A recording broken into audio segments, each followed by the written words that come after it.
Good evening. Thank you for coming. It's good to be here with you. I live in Gainesville, Florida. I'm on the road quite a bit. I just came from Denver, Colorado.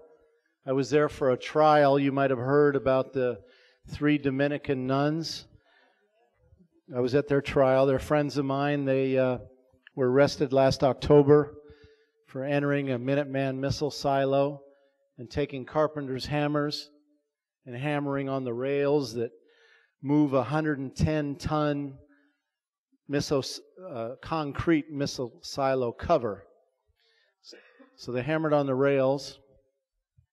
They had 2 colonels that were in charge of the operation take the stand. Both acknowledged that they did nothing that ultimately interfered with the security of the United States of America. They were quite proud to say that.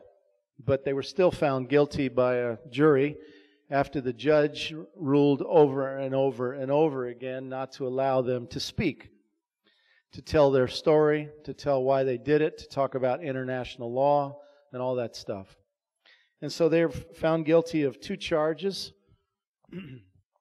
sabotage and injury to the national security. And they're facing 30 years in jail. They've already been in jail since October. They're going to go back to jail until July when they'll be sentenced. And then at that time, they'll receive their sentence and go back on to jail again. So it's quite a shocking moment to be there and to witness this. These women are unbelievable, really unbelievable. And their courage is just beyond anything I've ever witnessed. Let me take a minute and tell you a little bit about myself before I get started here with this, what I'm doing.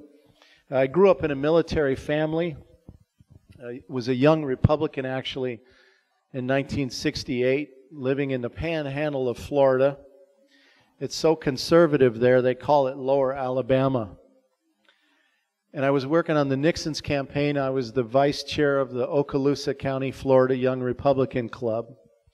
And I did such a good job working on the Nixon campaign that they had this big fish fry fundraiser for Nixon. And they had a guest speaker. And they asked me to sit at the head table along with him as a reward for my hard work on the Nixon campaign. And the guy's name, you've probably heard of him, been around for a while, Senator Strom Thurmond from South Carolina. And then in 1971, I tried to join the Air Force. But I actually flunked my physical to get in, my induction physical, because of an old high school football injury. And so I had to get a waiver to get into the military when most people of good sense were trying to stay out of the military. And after my training, I was sent to a base here in California called Travis Air Force Base, up there by San Francisco. It was an airlift base for the war. GIs would come from all over America to get on the plane to go to Vietnam. And when the planes would come back, they would bring the body bags of the dead soldiers. And on the weekends, there was a protest, almost every single weekend, a protest outside the gate. Most times, 10 or 12 people. Only one time, the whole time I was there, they had a big demonstration. Country Joe and the Fish and Jane Fonda came. They had 500 people. But most of the time, every weekend, 10 to 12 people standing out there with their signs. I can hear them now, forlornly looking at each other. You don't think it does any good to be out here, do you? You don't think we're doing any good, do you? You don't think we'll ever stop this war, do you? Well, I guess we have to be faithful. But little did they know that on our base, besides the thousands of GIs that came and went on the airplanes to go to Vietnam and back, we had 15,000 permanently stationed GIs on our base. And little did they know that their protest, their small little protest on the weekends, got us talking in the barracks, got us talking in the chow hall, got us talking on the job. And in fact, there was a GI resistance movement in the barracks. The first day I checked into the barracks, I checked into a thing called the orderly room. They looked down this clipboard. Oh my God, we've only got one room left. We'll get you out of here as soon as we can. We're sorry. I didn't know what they were talking about. Get your bags. And we walked down this long, dark hallway. Really, we'll get you out of here as soon as we can. I thought it would be a little broom closet with a cot, and I'd be in there for 2 or 3 nights. And the guy opened the door, and we walked in, and there were anti-war posters all over the wall. Come to find out, it was the leading GI resistance movement organizer in the barracks.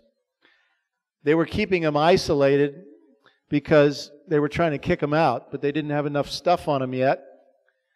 But they only had one room left. And then they forgot about me in there. And so at night, there's a knock on the door. And white guys come in with chairs, and they sit in a circle. And I'm sitting in the corner thinking, my God, these are communists. They're talking about the war. Remember who I am, you know. And then another night, there's a knock on the door, and black guys come in with chairs. They're Black Panthers from the cities talking about racism. And I'm sitting in the corner. I've never seen anything like this in my life. I grew up on military bases behind barbed wire fences. And then they were smoking marijuana. I had heard of it. But I promised you I never inhaled, not one time. Never.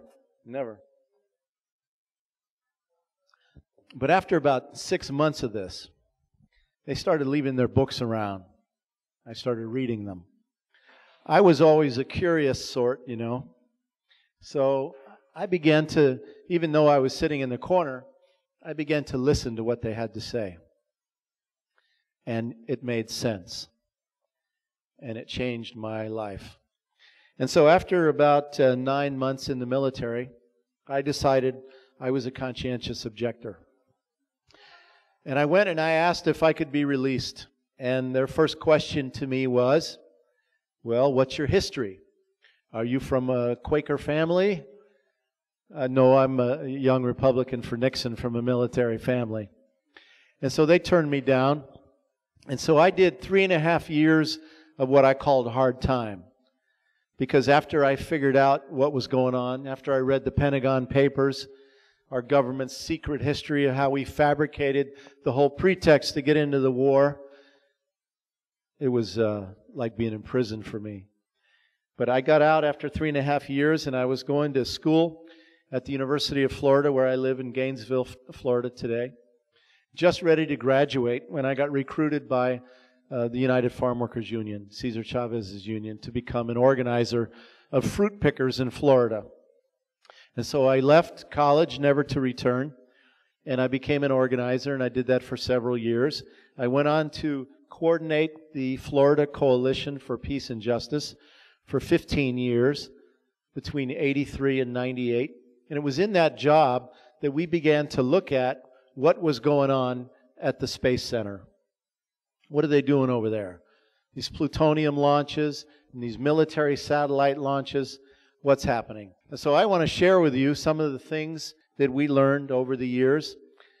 In 1992, we created the Global Network Against Weapons and Nuclear Power in Space. And for some years, I coordinated both organizations.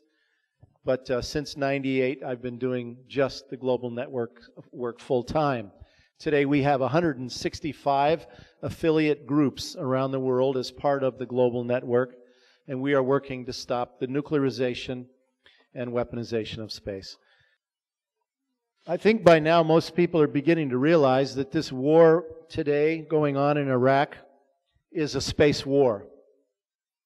We know that the NRO, the National Reconnaissance Office, one of the secret agencies of the Pentagon, has been identifying for some time Iraqi targets. And in the opening salvos of that war, the United States had the capability to essentially reduce Iraq's military capability to almost zero within hours. The NRO insignia says, "We own the night." There's another agency inside the Pentagon that's become a little bit well-known recently, the Information Awareness Office. John Poindexter, the former Iran-Contra figure.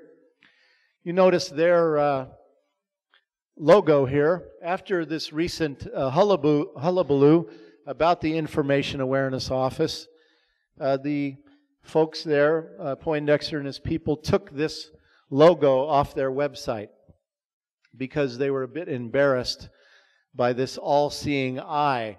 The whole purpose of the Information Awareness Office is to intercept communications and information about American citizens, ostensibly to protect us from terrorism, but it really is about spying on the American people.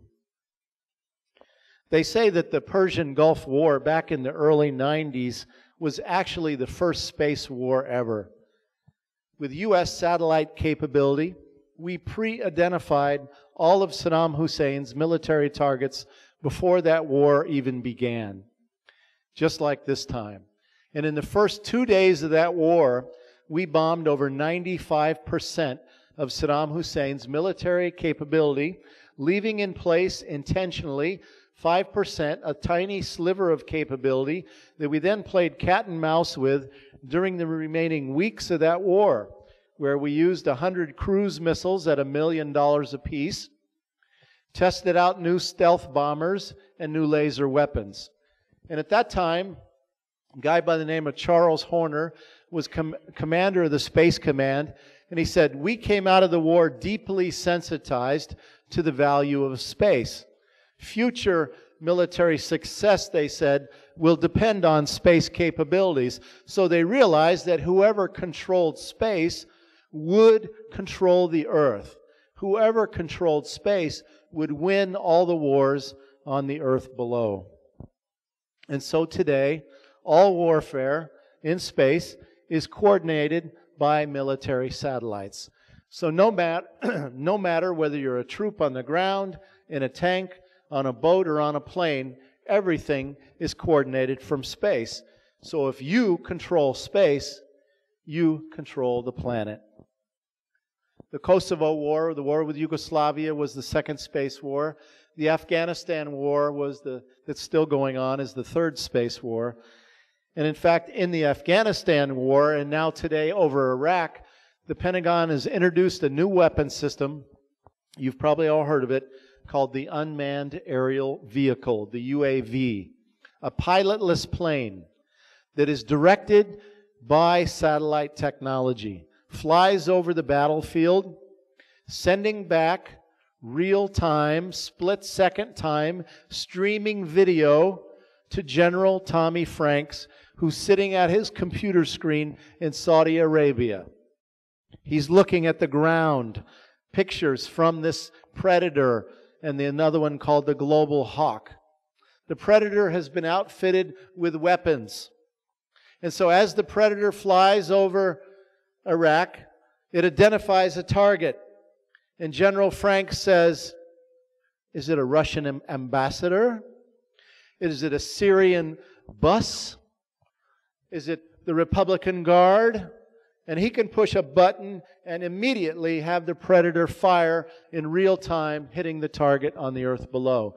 It gives the Pentagon the capability to, quote, increase the kill chain. Increase the kill chain. And so this is giving us then real-time intelligence, surveillance, reconnaissance, and precision targeting capability over Iraq. A couple of years ago, the Pentagon released a report saying that the United States must dominate space in times of war.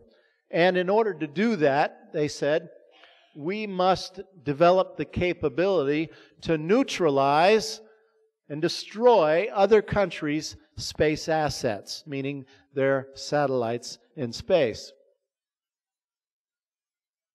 Because if we can see the Earth and direct attack, so could someone else.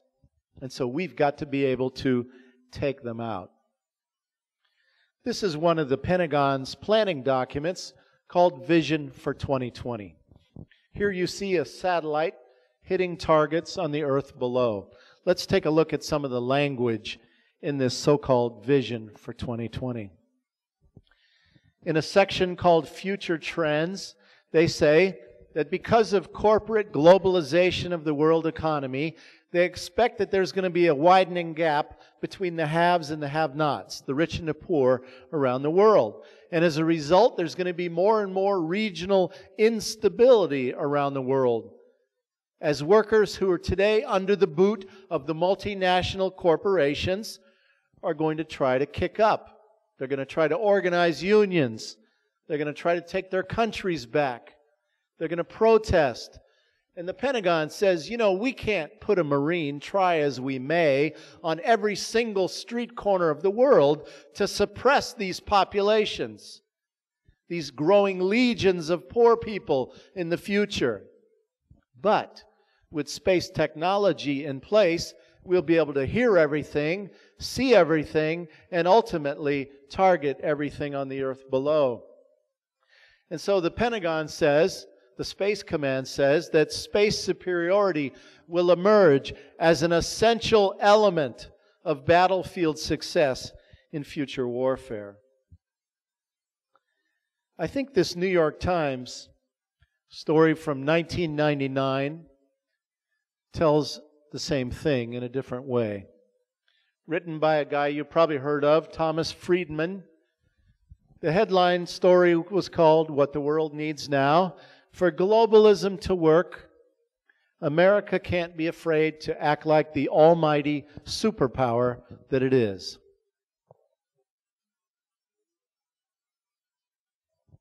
Now, last year, I did speaking tours in several countries, and I did 6-city tour in France. A lot of people are into French bashing these days, but I'm not. I've been drinking more French wine lately than ever before, actually. But while I was in France, in every single city that I went to, when I showed them this one, people had a reaction to it. And what they said to me was, during World War II, half of France was occupied by the Nazis for several years. We know what fascism looks like. We can taste it. And your country has gone fascist, and you American people don't even know it. Now imagine, how do you respond to that when a room full of people tell you that? What do you say? It's like when I went to Hiroshima and listened to the Rohrabacher tell me that we know you dropped the bombs on us not to end the war. The war was over. You dropped them as a test. How do you respond to people when they tell you something like that? Now, getting back to this vision for 2020, here they get right down to it. They talk about how we're going to dominate space and how we're going to control space. And they define it. Control of space is the ability to assure access to space, freedom of operations in the space medium, and most importantly of all, they say, an ability to deny others the use of space. We, 5% of the world's population, are going to deny other countries the use of space. At the Space Command headquarters at Peterson Air Force Base in Colorado, on the building they have their slogan that reads, "Master of Space." And in fact, they wear that as a patch on their uniform. We are going to be the masters of space. This might be hard to see, but this is from an Air Force website called Weather as a Force Multiplier, Owning the Weather in 2025. The Pentagon today is developing weapons that they can use to change the weather, to use the weather as a battlefield weapon. The idea is, if you can make it rain right before you invade a country or attack a country, you bog them down. They can't get their planes off the ground.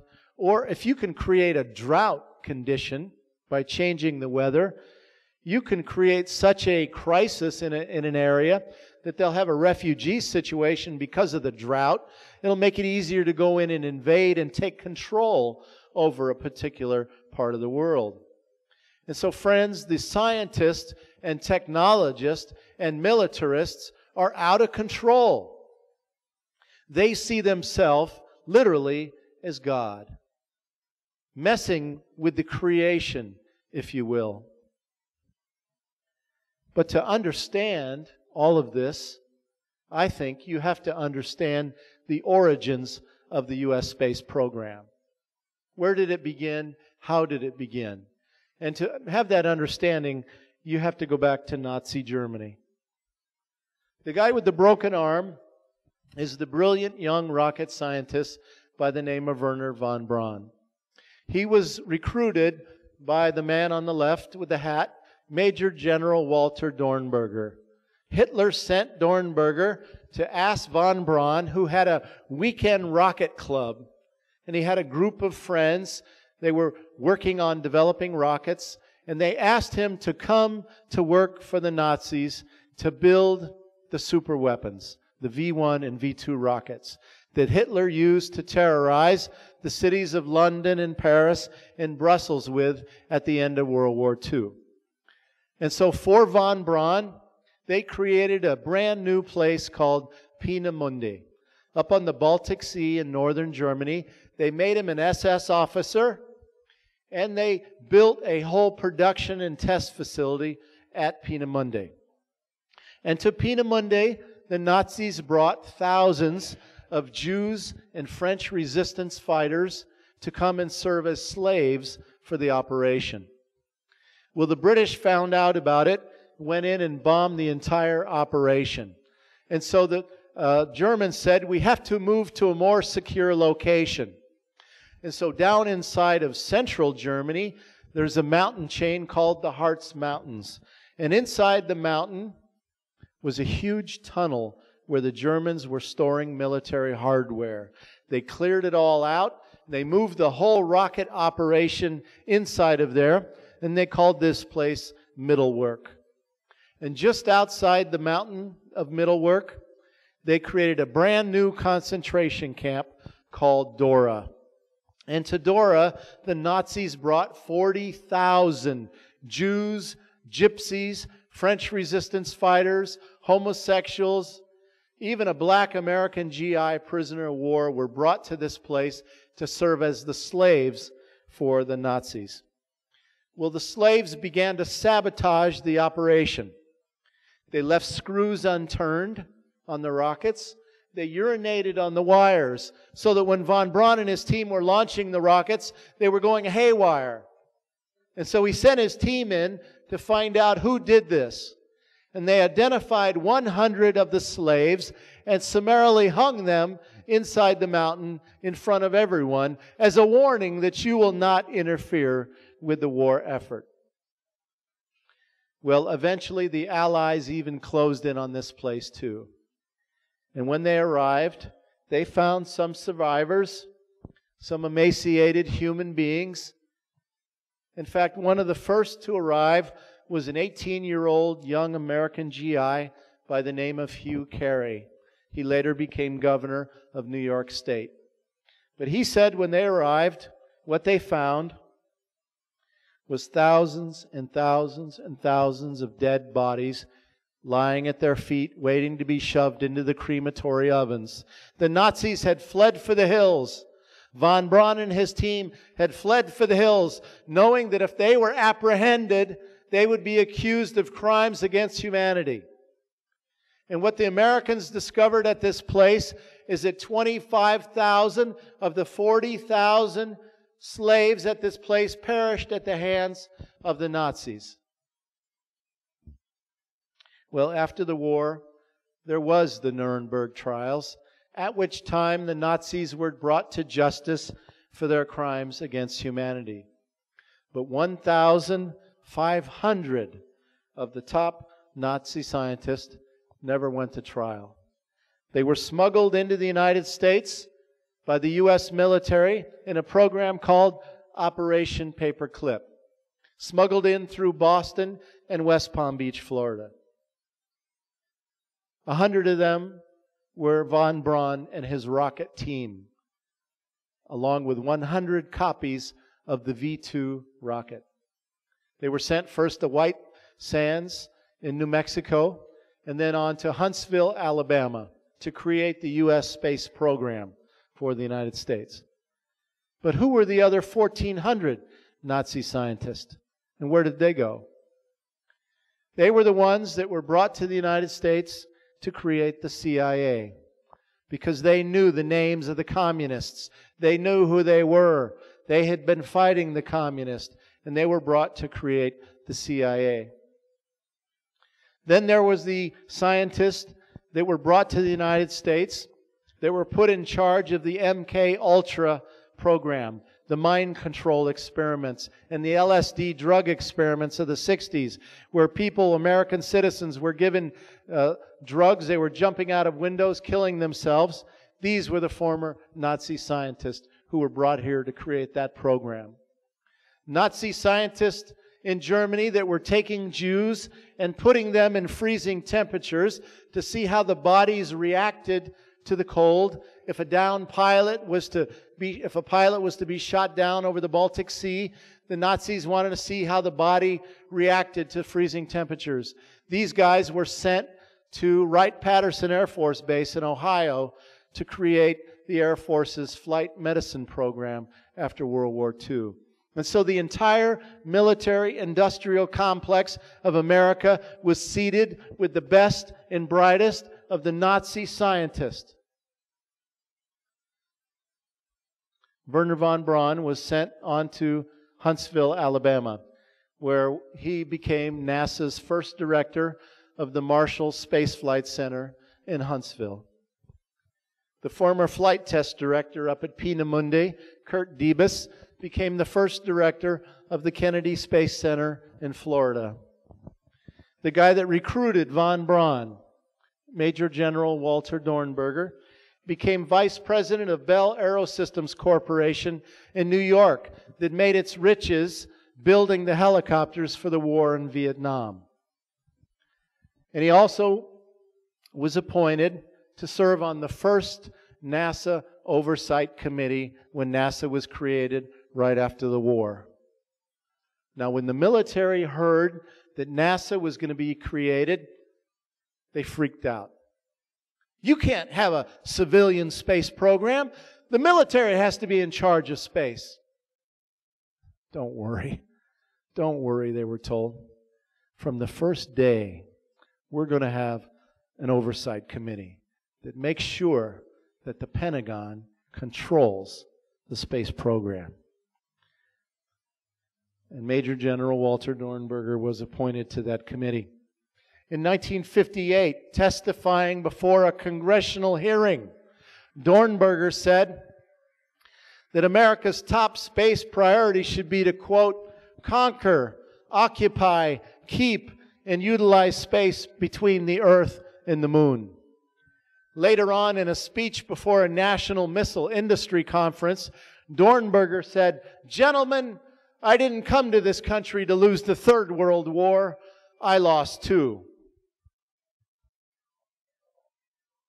And finally, the man that was in charge of production inside the mountain tunnel at Middlework, Arthur Rudolph, the guy that cracked the whip on the slaves to keep them producing the rockets, he became the project director for NASA's Saturn V rocket program that took the United States to the moon.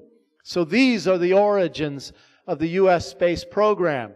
And so today when we hear this slogan at the Space Command headquarters, Masters of Space, I can't help but see an ideological link between that and Deutschland über alles, Germany over all, or Master Race, Master of Space.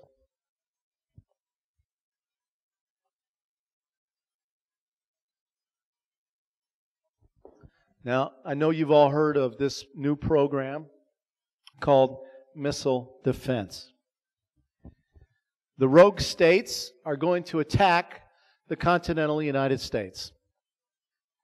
We have to make sure that we can intercept North Korea's missile that does not exist today, that can reach the mainland of America, or Iraq's missile that does not exist today, that could reach the mainland of America, or Iran's missile that does not exist today that could reach the mainland of our country.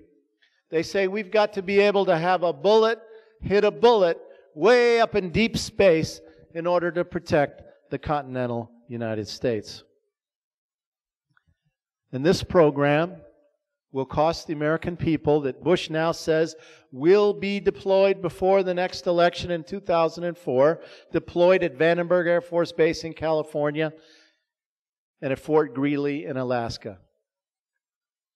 As you know, last June, Bush walked away from the ABM treaty, the anti-ballistic missile treaty with Russia, that outlawed these kind of technological developments in the arms race. We walked away from the treaty. Bush now says we're going to deploy missile defense. And just a few weeks ago, Bush made the announcement that we do not even have to test the program. We will deploy without testing, he said, knowing that the tests haven't been going so well. And he's now ruled that we can just deploy it without even fully testing it. And of course, we now know too that this program of so-called missile defense will cost the American taxpayer hundreds and hundreds and hundreds of billions of dollars. They say initially we want to have up to 100 interceptors protecting the West Coast. Then we want to put 100 more in North Dakota, and maybe even 100 more in the state of Maine, protecting the East Coast of the United States. And how will they pay for this program? Will they raise taxes? No. Bush is cutting taxes for the rich.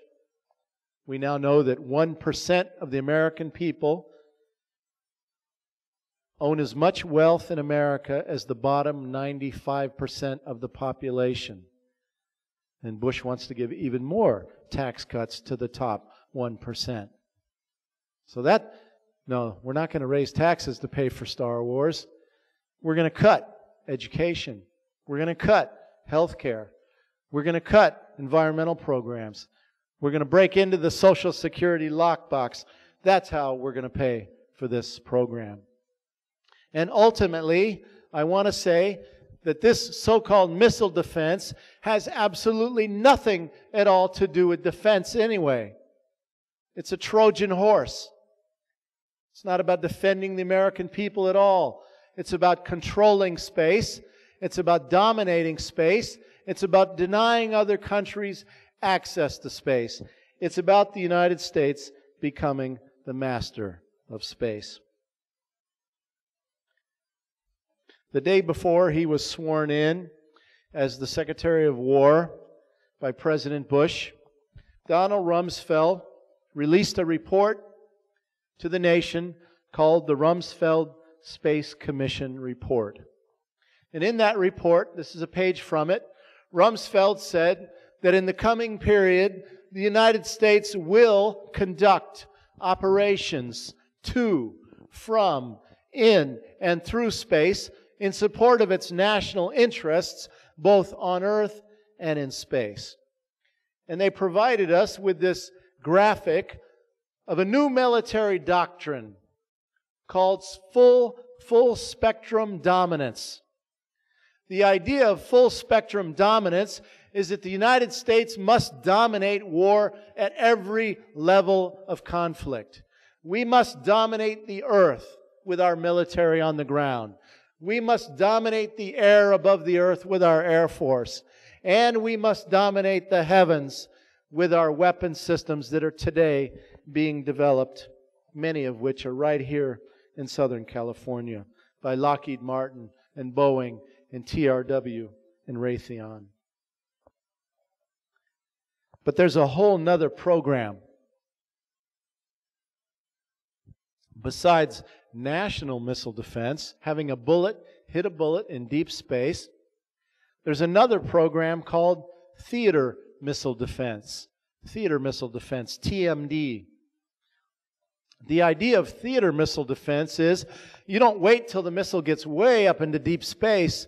You forward deploy your systems. You surround the offending third world country or the offending rogue state so that as soon as they try to launch anything, you hit it immediately as soon as it's launched in what's called its boost phase. And so this theater missile defense or boost phase defense is now moving forward as the preferred deployment option of the Bush administration and the Democrats in Congress. The Democrats in Congress have given Bush every single penny in the first 2 years he's been in office that he's asked for these programs. And the Democrats say we must have theater missile defense or boost phase defense in order to protect our troops and ships around the world. And of course the question is, what are our troops and ships doing all over the world? And of course the answer is control and domination for the multinational corporations, something the Democrats agree with the Republicans that we as a nation should be doing.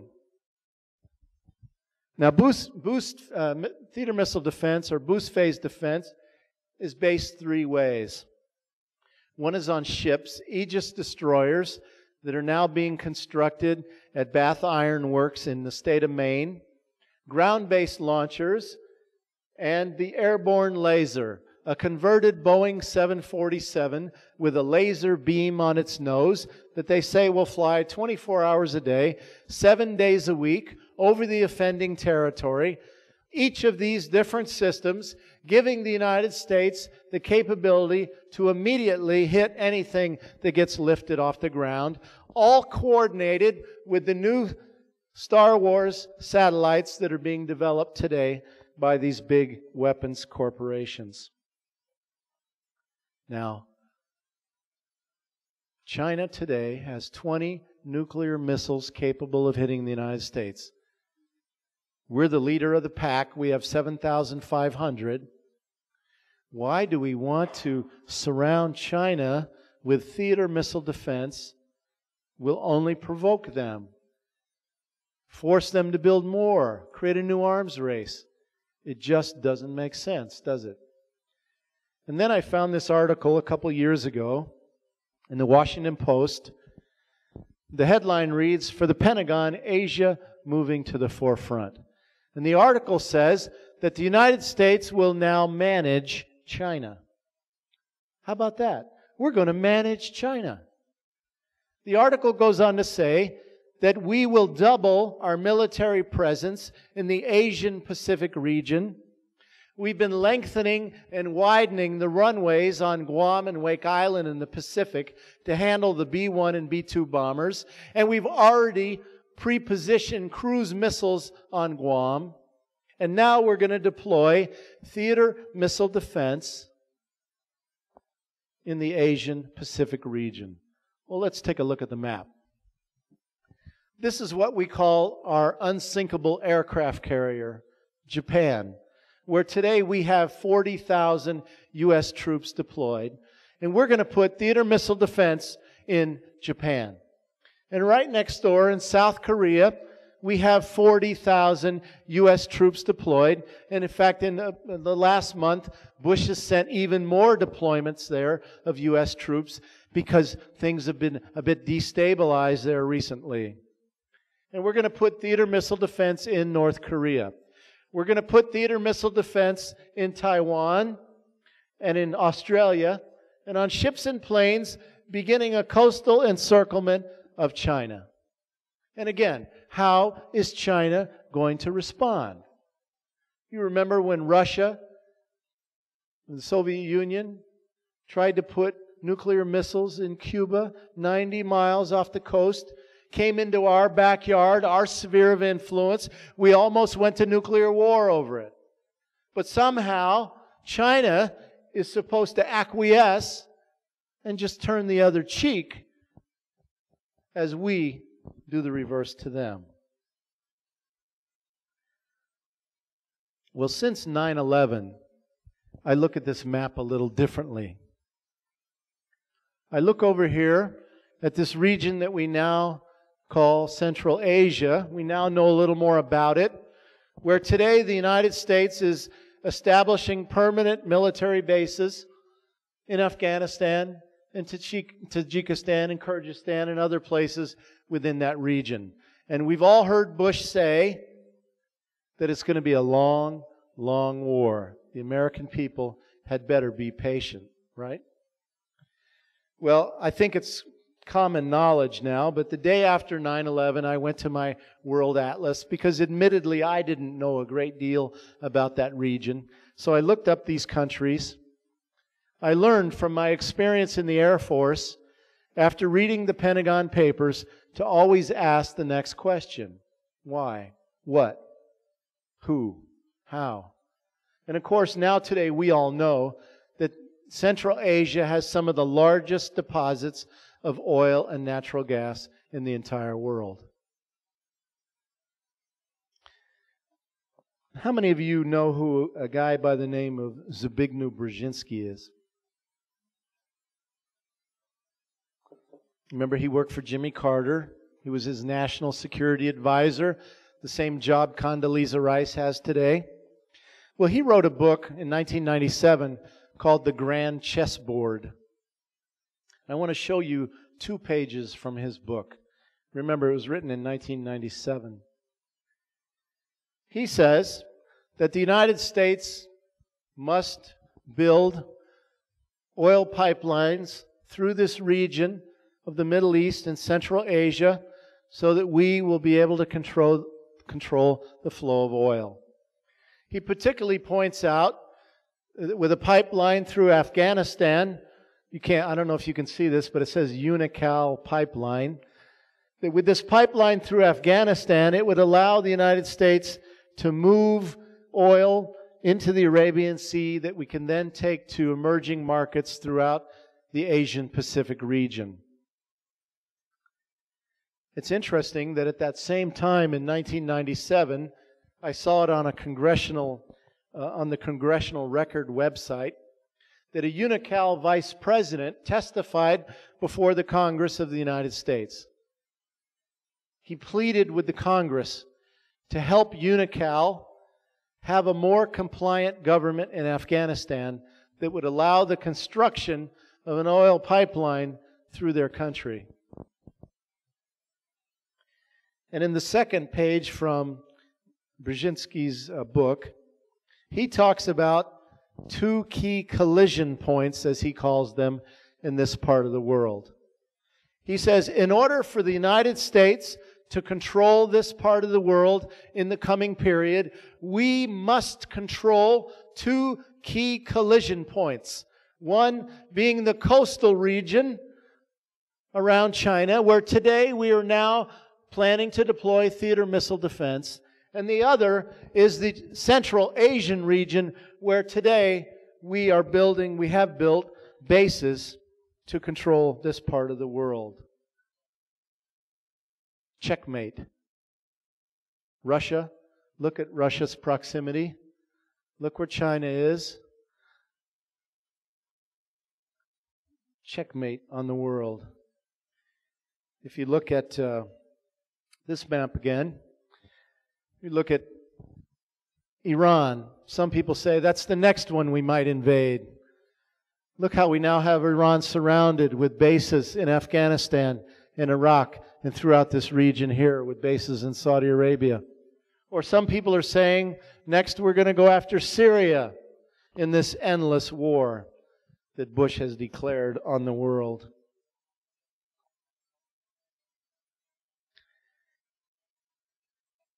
This is a page from a Space Command planning document called Long Range Plan. It's not just the Middle East or Central Asia that the United States wants to control. It's the entire planet. Their vision is to control the entire planet Earth through space technology. This plane up here is what they call the military space plane that is being developed today and will be sold to us as the successor to the shuttle. You know, we've been having some problems with the shuttle fleet. It's getting a little old and unreliable. We're going to have to upgrade it. And so we're going to build the military space plane that just coincidentally will be used to participate in war in space.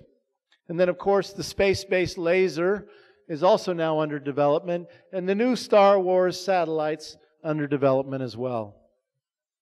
About a year and a half ago, Aviation Week and Space Technology, one of the leading industry magazines, reported on a computer war game that had just taken place at the Space Command headquarters in Colorado. It was set in the year 2016.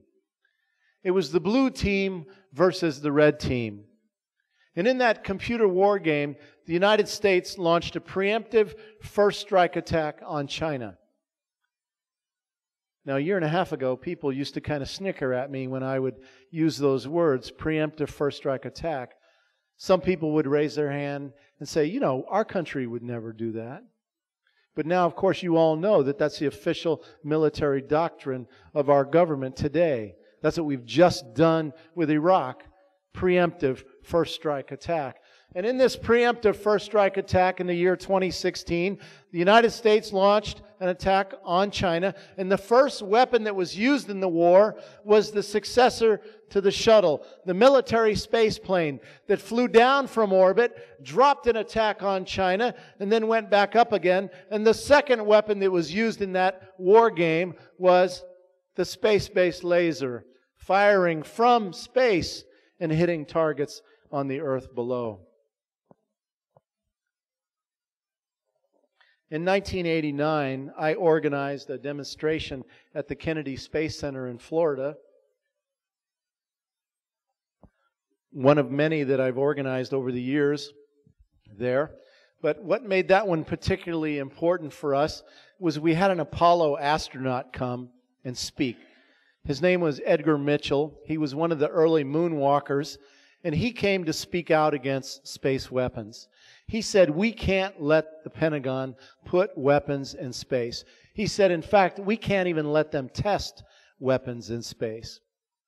He said, because today there is so much space junk orbiting the Earth, space debris, at 18,000 miles an hour, that if we even test weapons in space by, let's say, blowing up an old satellite, we will create so much more space junk that we will not be able to get a rocket off the planet Earth. We'll be entombed to the planet because we won't be able to get through the minefield of space junk. Today there are 110,000 pieces of space junk, larger than a half of an inch, orbiting the Earth. So many that they track them on the big radar screen at NORAD in Cheyenne Mountain in Colorado. Recently, the International Space Station, originally, they said it was going to cost $10 billion. Today, the price tag is $100 billion, by the way. They had to move the space station to another orbit because they said space junk was coming dangerously close, and they were afraid they were going to collide. Some scientists say they'll never finish construction of the space station because it will be destroyed before it's even finished. Who knows? In this particular graphic from Harper's Magazine, they point to this one little speck here, and they say this is one of 34 nuclear reactor cores that will fall back to Earth in the next 1,000 years. Come to find out, since the beginning of the space age, since the early 60s, the United States and the former Soviet Union have launched over 40 nuclear reactors, military satellites, orbiting the Earth. Some powered by uranium, some powered by plutonium. And there have already been 8 accidents. 8 accidents falling back to Earth. The worst was 1964. U.S. military satellite with 2 pounds of plutonium fell back to Earth, burned up on reentry, similar to the Columbia accident recently that we all witnessed. The plutonium turned to dust. It was carried by the winds across the planet to be ingested by the people into our lungs, where we will receive leukemia and then passed on through our reproductive organs for generations after generations to come. Dr. John Goffman, one of the founders of uranium at Lawrence Livermore Labs up in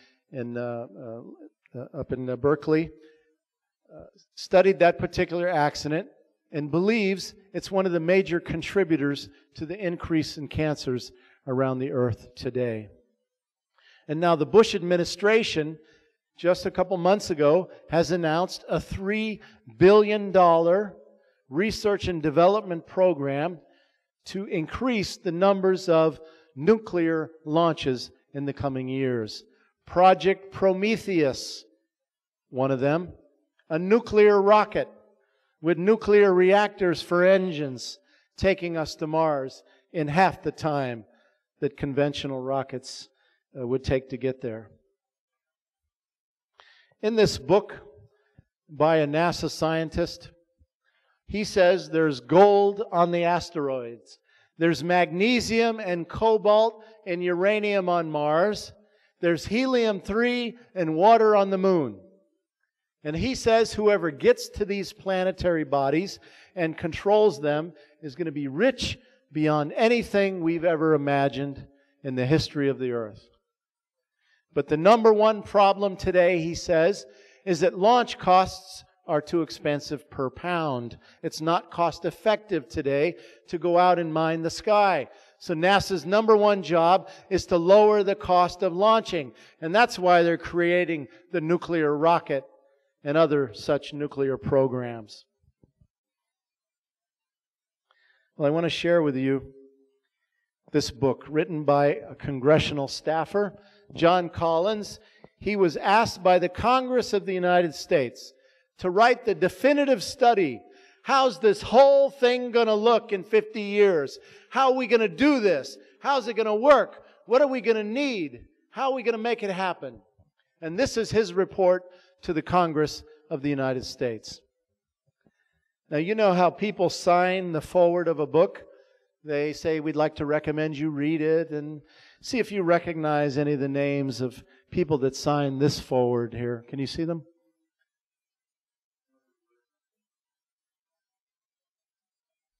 That's right, John Glenn. John Kasich, you're talking about, former congressman from Ohio.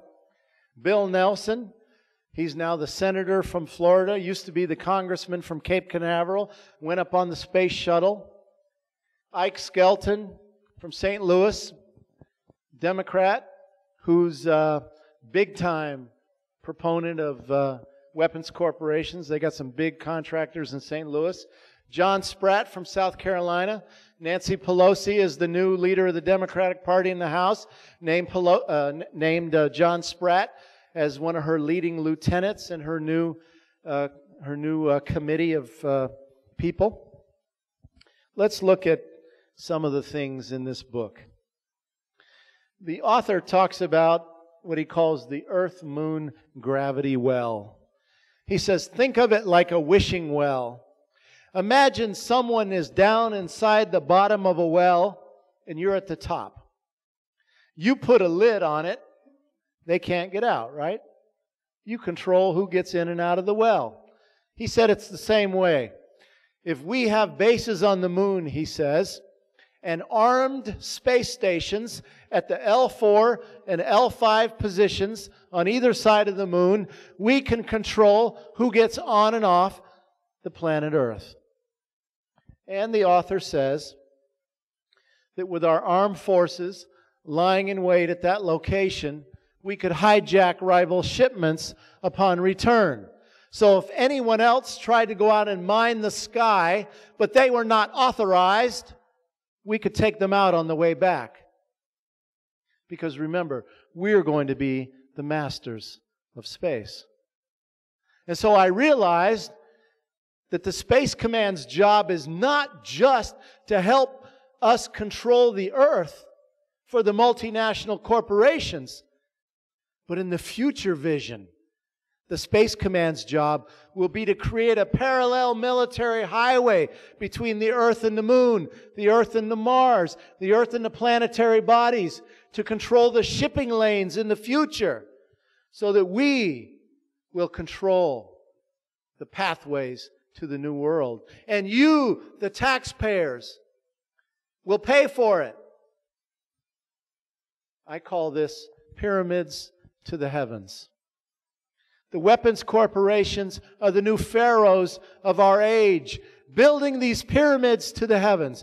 And we, the taxpayers, will be the slaves who will turn over everything we have, our children's future, our hopes and dreams, even our measly little Social Security check, so they can build this stuff. And you know what? To add insult to injury, they've introduced legislation. You might have heard of a guy by the name of Rohrabacher down from around here. Introduced legislation saying that when the day comes when they can turn profit in space, they want to privatize the whole operation and make all profits in space tax-free. Yeah. And the author says, fundamentally, none of this is possible without nuclear reactors. Nuclear reactors, he says, thus remain the only known, long-lived, compact source able to supply the kind of multi-megawatt power they're going to need in space. Larger versions, he says, of these nuclear reactors would provide power for things like space-based lasers, neutral particle beams, mass drivers, and railguns. Nuclear reactors must support major bases on the moon until better options yet identified are found. And then he concludes here with safety factors, rather than technological feasibility, will remain the principal impediment to nuclear power in space unless officials convince influential critics that risks are acceptably low. I want to remind you of one of my early slides. Major General Walter Dornberger, the Nazi that recruited von Braun, in 1958, testifying before the Congress of the United States, Dornberger said, America's top space priority should be to, quote, conquer, occupy, keep, and utilize space between the Earth and the Moon. Come to find out, it was the Nazi Walter Dornberger that first had the idea of so-called ballistic missile defense. It was Walter Dornberger that first had the idea of orbiting battle stations, the space-based laser in space. The Nazi vision has come to fruition today in the halls of the Congress of the United States of America and at the weapons laboratories all over the state of California and Florida and Texas and all over America. The Nazi vision has reached fruition in America today.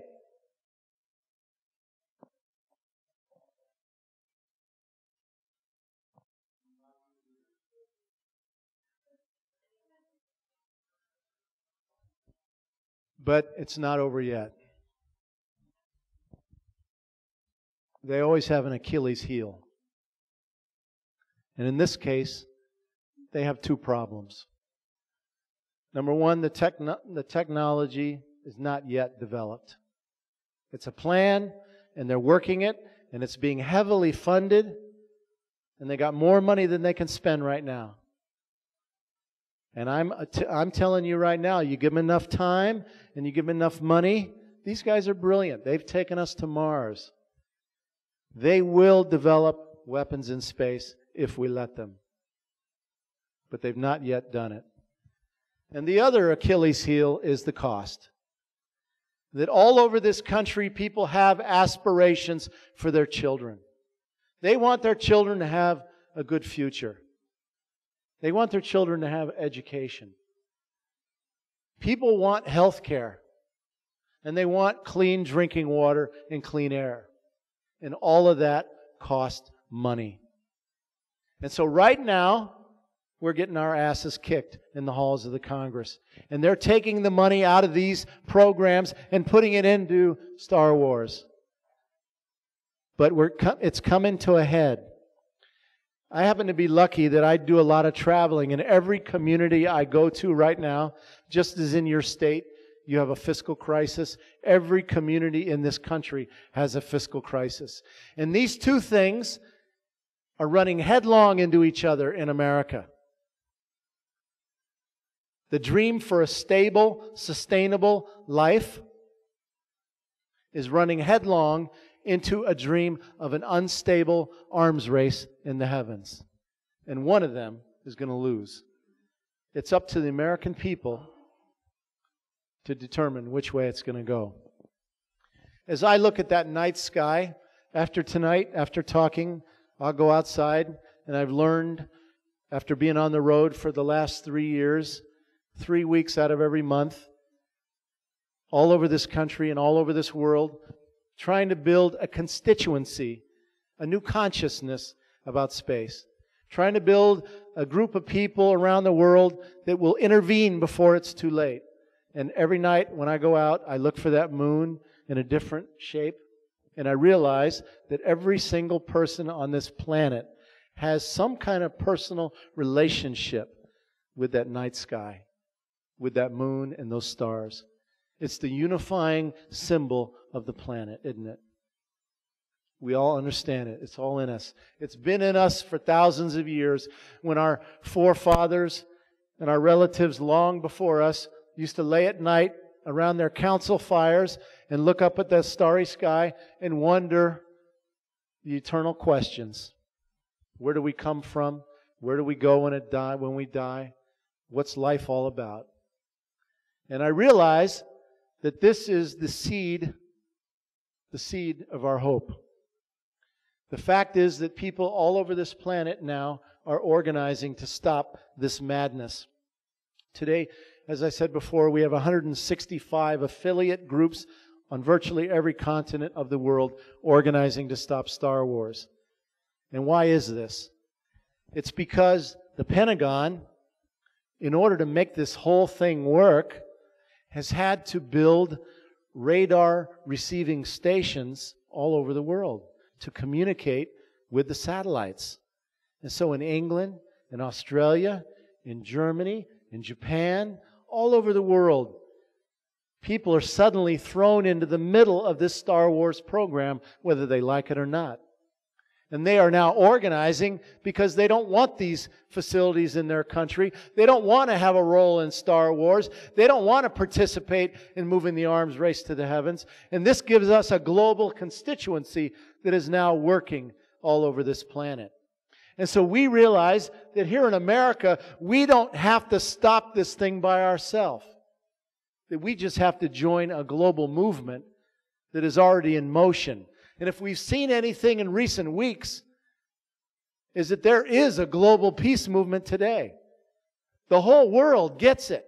The whole world understands what our country's up to. The whole world is speaking out. There's an arc of history being made right now around the world. The people of the world are the second great superpower in the world today. And it's really up to the American people to join that movement. I hope you will help us in whatever way you can to begin to integrate this space consciousness into your peace work in this community, to help people understand that we cannot move this bad seed of war and greed and environmental degradation into the heavens, because if we do, it will be our doom. Thank you very much.